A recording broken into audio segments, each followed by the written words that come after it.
बिस्मिल्लाहिर्रहमानिर्रहीम। अस्सलाम वालेकुम नाज़रीन। आज हम बना रहे हैं खीर कंडेंस मिल्क के साथ, जो कि बहुत ज़बरदस्त बनती है। इसके लिए हमने एक बर्तन में 5 लीटर दूध लिया है। इसको हम बॉयल करेंगे और फिर उसके बाद हम इसका आगे की तैयारी आपको दिखाएंगे। अब देख सकते हैं नाज़रीन के दूध को पकते हुए 1 घंटा हो गया है तकरीबन, और ये काफ़ी गाढ़ा हो चुका है, कम भी हो गया पकते पकते। अब हम इस पॉइंट पे इसमें चावल ऐड करेंगे, जो कि हमने 1 प्याली चावल आधा घंटा पहले धो के अच्छी तरह भिगो दिए थे। अब हम इसको हमने दूध के साथ ग्राइंड कर लिया था। अब हम इसको दूध में शामिल करेंगे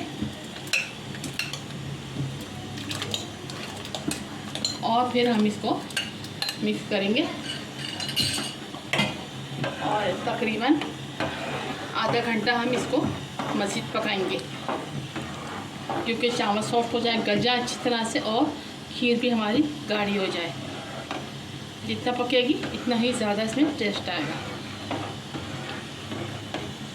देख सकते हैं नाज़रीन के चावल ऐड करने के बाद अब ये खीर हमारी काफ़ी गाढ़ी होती जा रही है और चावल भी सॉफ्ट हो गए। अब इस पॉइंट पे इसको तकरीबन पकते हुए 20 मिनट हो गए। अब चावलों के साथ इसमें अब हम चीनी शामिल करेंगे।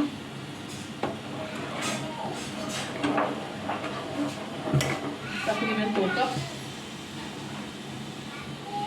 अगर आपको तेज़ मीठा पसंद है तो आप ज़्यादा भी डाल सकते हैं। हम लोग नॉर्मल मीठा पसंद करते हैं।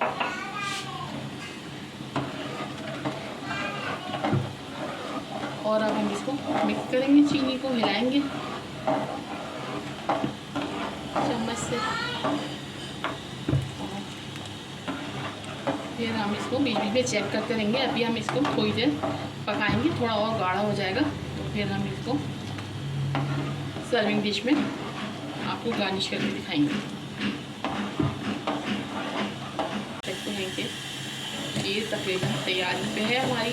अब इस पॉइंट पे हम इसमें कंडेंस मिल्क शामिल करेंगे। इससे टेस्ट दुबाला हो जाएगा खीर का। बहुत टेस्टी बनती है। इस तरह खीर बनाएं आप, ज़रूर ट्राई कीजिएगा। और फिर हम इसको पकाएंगे मज़ीद गाढ़ा होने तक।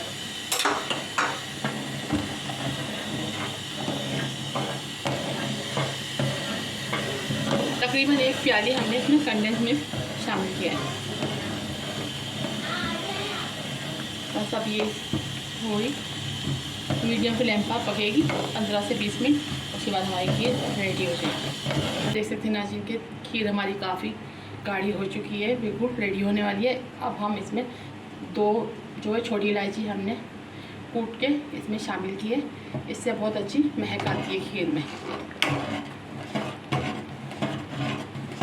आप देख सकते हैं कि खीर हमारी कितनी गाढ़ी होती जा रही है।